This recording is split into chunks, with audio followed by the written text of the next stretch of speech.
നമ്മുടെ പ്രജകളുടെ അധ്വാനത്തിന്റെ ഫലം. അല്ലാതെന്തു പറയാൻ?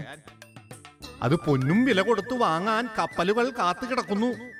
എല്ലാം അമ്മയുടെ കൃപ. പക്ഷേ തമ്പുരാനെ, കച്ചവടത്തിന്റെ എല്ലാം ഇടനിലക്കാർ ഇന്നും യൂതന്മാരാണ്.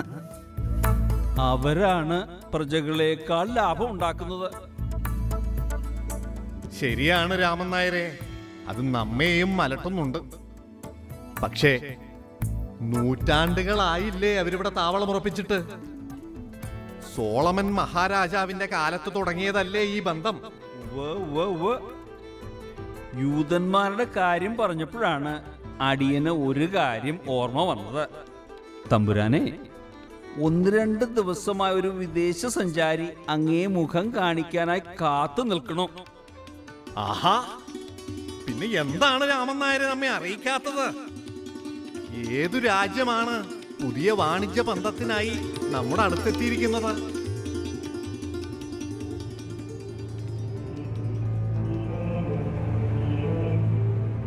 ആളെ കണ്ടിട്ട് അടിയൻ എന്തോ അത്ര പന്തി തോന്നിയില്ല. രാമൻ നായരെ ഉടനെ തന്നെ നമ്മെ മുഖം കാണിക്കാൻ ഉത്തരവിടൂ. നാം ഒരു സഞ്ചാര വാർത്താ പ്രിയനാണെന്നത് എനിക്ക് അറിയാമല്ലോ. ഓ, അറിയാമേ. അടിയൻ ഇതാ ഇങ്ങെത്തി.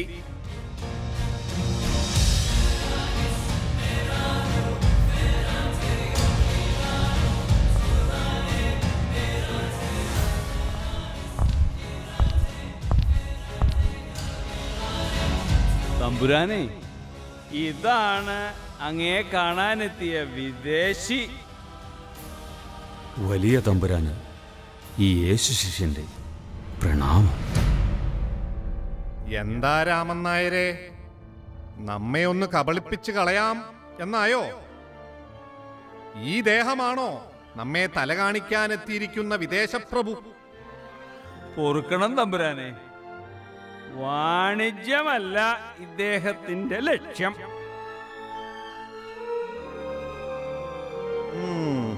വിദേശികളെ ബഹുമാനിക്കുന്നതാണ് നമ്മുടെ പാരമ്പര്യം. താങ്കൾ ആരാണ്? എന്താണാവോ ഈ വരവിന്റെ ഉദ്ദേശം? ഞാൻ ക്രിസ്തു ശിഷ്യനായ തോമ. രക്ഷയുടെ സദ്വാർത്ത കിഴക്കൻ നാടുകളിലേക്ക് എത്തിക്കാനാണ് എന്റെ വരവ്.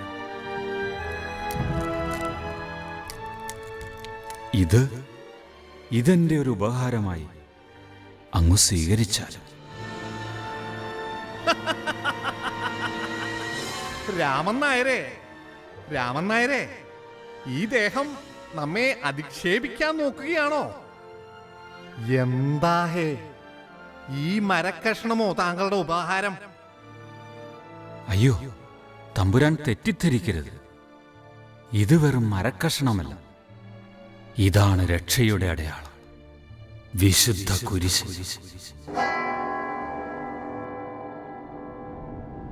കുരിശ്? ഈ വാക്ക് നാം എവിടെയോ ശ്രവിച്ചിട്ടുണ്ടല്ലോ. ഇപ്പോ ഓർമ്മ വന്നു, യഹൂദരിൽ നിന്നും നാം കേട്ടിരിക്കണു. ഇതെല്ലാം നിന്ദയുടെ അടയാളം, നികൃഷ്ട പാപികൾക്കുള്ള ശിക്ഷയായ മരക്കുരിശ്. അല്ല തമ്പുരാന്, ഈ അപമാനം നാം സഹിക്കില്ല. അതിഥികളിൽ നിന്നാണെങ്കിൽ പോലും. ആരെവിടെ? ഈ വിഡിയെ പിടിച്ച് പുറത്തു തള്ളുക. ക്ഷമിക്കണം തമ്പുരാനെ, അങ്ങയെ അപമാനിക്കുകയല്ല എന്റെ ഉദ്ദേശം. സദ്വാർത്തയുമായിട്ടാണ് ഞാൻ വന്നിരിക്കുന്നത്. മതി തന്റെ ജൽപ്പനം. കടന്നു പോകുന്നതാണ് തന്റെ ജീവന് നല്ലത്. നിർത്തുക. സദ്വാർത്ത അതുകൂടി നാം ഒന്ന് ശ്രമിക്കട്ടെ. ലോകരക്ഷകൻ മനുഷ്യ നന്മയ്ക്കായി കുരിശിൽ മരിച്ചു. സദ്വാർത്ത കൊള്ളാം. രക്ഷകൻ കുരിശിൽ മരിച്ചു. ഇതാണ് സദ്വാർത്ത. ഈ കഥ കൊള്ളാം. എന്തു കുറ്റമാണോ താങ്കളുടെ രക്ഷകൻ ചെയ്തത്? പ്രഭു, സ്നേഹം മാത്രമായ കറയറ്റ കുഞ്ഞാടിന് അവർ കുരിശിലേറ്റി.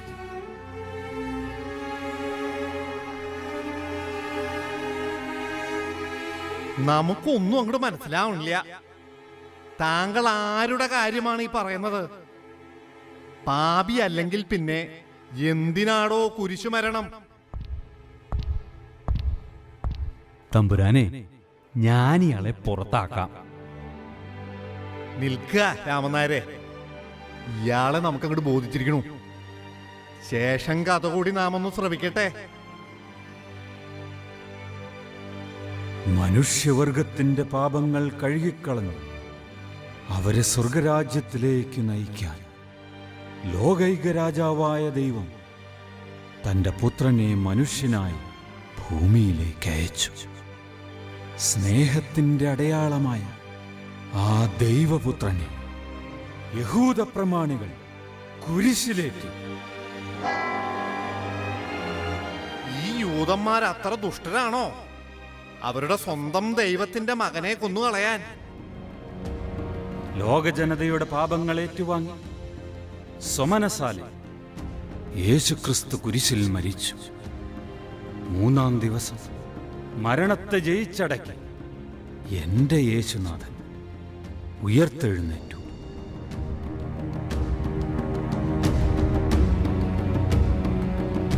ഈ സദ്വാർത്ത ലോകമെമ്പാടുമുള്ള യൂതന്മാരെ അറിയിക്കുവാനും യേശുവിന്റെ മഹത്വം ജനങ്ങളിൽ എത്തിക്കുവാനുമാണ് എന്റെ ഈ യാത്ര. ഓ ഓ ഓ ഓ ഓ ഓ അപ്പൊ ഇതാണ് താങ്കളുടെ സഞ്ചാര ഉദ്ദേശം. നിങ്ങളുടെ ദൈവത്തിന്റെ കഥ ഈ നാട്ടിൽ തങ്ങുന്ന യൂതന്മാരോട് പറയണം. കൊള്ളാം. അല്ല, ആരാണ് നിങ്ങളുടെ ഈ യേശുക്രിസ്തു? നാം കേട്ടിട്ടുള്ള നേതാക്കന്മാരുടെ കഥകളിൽ നിന്നെല്ലാം വ്യത്യസ്തമാണല്ലോ ഇത്. അതെ, ഒരു രാജാവായാൽ രാജ്യങ്ങൾ വെട്ടിപ്പിടിക്കണം, പ്രജകൾക്കായി സമ്പത്ത് കൊണ്ട് ഖജനാവ് നിറയ്ക്കണം. ഇതെന്ത് രാജാവിന്റെ കഥയാണോ താനീ പറയണേ? രാമൻ നായരെ, നിർത്തു നിന്റെ ഭോഷത്വം. സ്വന്തം ജനത്തിനു വേണ്ടി, അവരുടെ നന്മയ്ക്ക് വേണ്ടി മരിക്കാൻ തയ്യാറാവുക നാം ഇതുവരെ കേൾക്കാത്തൊരു പുതിയ തത്വശാസ്ത്രം. അല്ല തോമാ, അതിന്റെ പിന്നിലെ പ്രചോദനം അതെന്താണ്? സ്നേഹം, പ്രതിഫലമിച്ഛിക്കാത്ത സ്നേഹം. അതാണ് നന്മയുടെ പിന്നിലെ പ്രചോദനം. നീ നിന്നെ സ്നേഹിക്കുന്നത് പോലെ നിന്റെ അയൽക്കാരനെയും സ്നേഹിക്കാൻ കഴിഞ്ഞാൽ അവന്റെ നന്മയ്ക്ക് വേണ്ടി മരിക്കാനും മടി തോന്നുകയില്ല. അതായിരുന്നു യേശുവിന്റെ സന്ദേശം. ഹൗ, നിങ്ങളുടെ യേശുക്രിസ്തുവിന്റെ സന്ദേശം നമ്മെ അത്യന്തം ആകർഷിച്ചിരിക്കുന്നു. ഇനിയും കൂടുതൽ അറിയണമെന്നൊരു ജിജ്ഞാസ. തങ്ങണം. താങ്കൾ ഈ നാട്ടിൽ തന്നെ തങ്ങണം. നോം എന്ത് സഹായമാണ് ചെയ്തു തരേണ്ടത്? തമ്പുരാനെ, ഈ നാട്ടിൽ ചുറ്റി സഞ്ചരിച്ച് ഇവിടുള്ള യൂതന്മാരോട് ദൈവരാജ്യം പ്രഘോഷിക്കാനുള്ള അവസരം, അതുമാത്രമേ ഞാൻ ആഗ്രഹിക്കുന്നുള്ളൂ.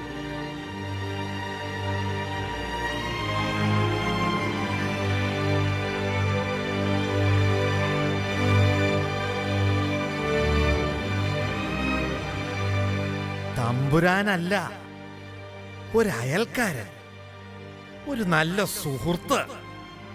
തങ്ങളുടെ പ്രഘോഷണം യൂതന്മാരോട് മാത്രമാക്കി നിർത്തേണ്ട.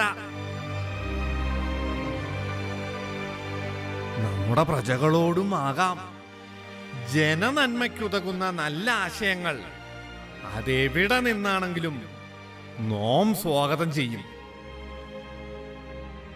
സുഹൃത്തെ, അങ്ങയുടെ ഈ വിശാല മനസ്കത, പ്രജകളോടുള്ള ഈ അർപ്പണബോധം, അതാണ് ഈ നാടിൻ്റെ അനുഗ്രഹം.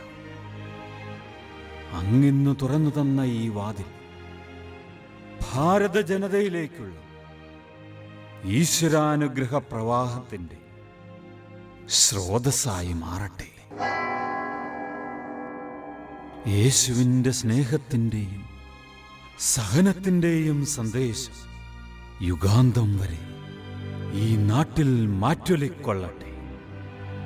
ക്രിസ്തുനാഥൻ അങ്ങയുടെ ഈ നാടിനെ അനുഗ്രഹിക്കും.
ധർമ്മച്യുതി സംഭവിക്കുമ്പോൾ മഹാപുരുഷന്മാർ പിറവിയെടുക്കുന്നു എന്ന് ലോകചരിത്രം നമ്മെ പഠിപ്പിക്കുന്നു.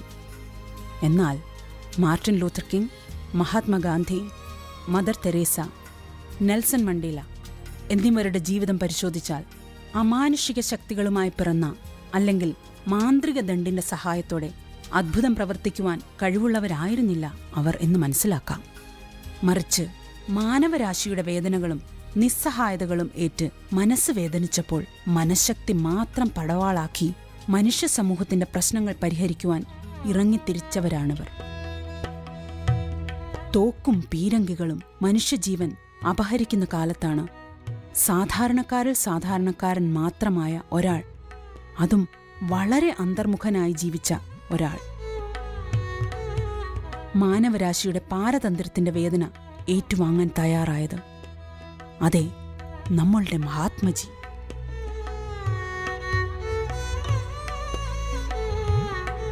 നാളതുവരെ കണ്ടിട്ടില്ലാത്ത ഒരായുധം, അഹിംസാവാദം മാത്രം ആയുധമാക്കി ഒരു രാഷ്ട്രീയത്തിന്റെയും പിന്തുണയില്ലാതെ അദ്ദേഹം പടക്കളത്തിൽ ഇറങ്ങിത്തിരിച്ചപ്പോൾ സ്നേഹമെന്ന ആ ആയുധത്തിന്റെ മുന്നിൽ പീരങ്കികളും മറ്റ് വജ്രായുധങ്ങളും മുട്ടുമടക്കുന്നതാണ് നമ്മൾ കണ്ടത്. മഹാത്മജിയുടെ സ്നേഹം നമുക്ക് സ്വാതന്ത്ര്യം നേടിത്തന്നതുപോലെ മനുഷ്യസ്നേഹം മനസ്സിൽ നിറഞ്ഞപ്പോൾ രോഗങ്ങൾ കൊണ്ടും പട്ടിണി കൊണ്ടും കരുണയുടെ കരങ്ങൾ നീട്ടി ആ കണ്ണീരൊപ്പിയ മഹത് വനിതയാണ് മദർ തെരേസ. സ്നേഹത്തിന്റെ ദൂതുമായി പാറി നടന്ന ആ വെള്ളരിപ്രാവിന്റെ കഥ ഇവിടെ ചുരുളഴിയുന്നു.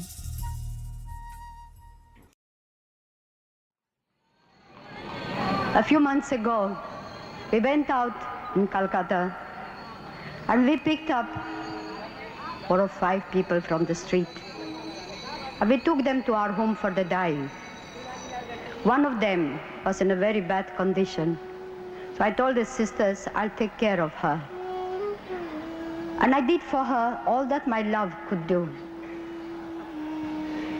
When I put her in bed, she took hold of my hand. And there was such a wonderful smile in her face.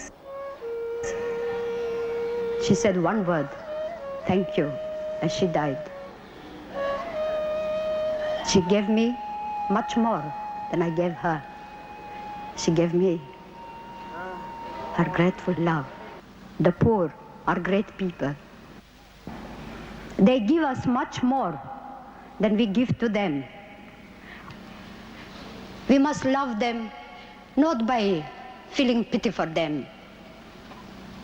We must love them because it is Jesus and the distressing disguise of the poor.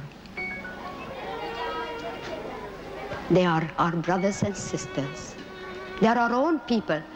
Those lepers, those dying, those hungry, those naked, they are Jesus.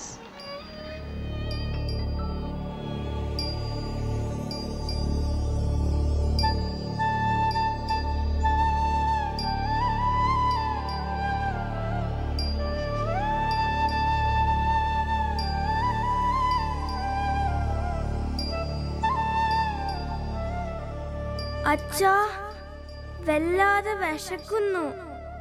കഴിക്കാൻ എന്തെങ്കിലും തരുമോ?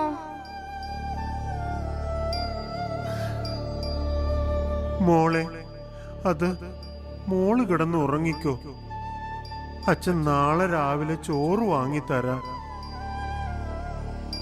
ദൈവമേ, എന്തെങ്കിലും ഒരു വഴി കാട്ടിത്തരണേ. അച്ഛാ, എനിക്ക് ഇത്തിരി പച്ചവെള്ളമെങ്കിലും തരുമോ? എനിക്ക് വിശന്നിട്ട് വയ്യ.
പശുങ്ങൾ ഇതുവരെ ഇവിടുന്ന് പോയില്ലേ? ഓരോ മാറാരോഗങ്ങളായി വന്നോളും മനുഷ്യനെ മെനക്കെടുത്താൻ. അടിച്ച് പുറത്താക്കണ ഇവന്മാരെ. എടാ, പറഞ്ഞത് കേട്ടില്ലേ? അടിച്ച് പുറത്താക്കാൻ.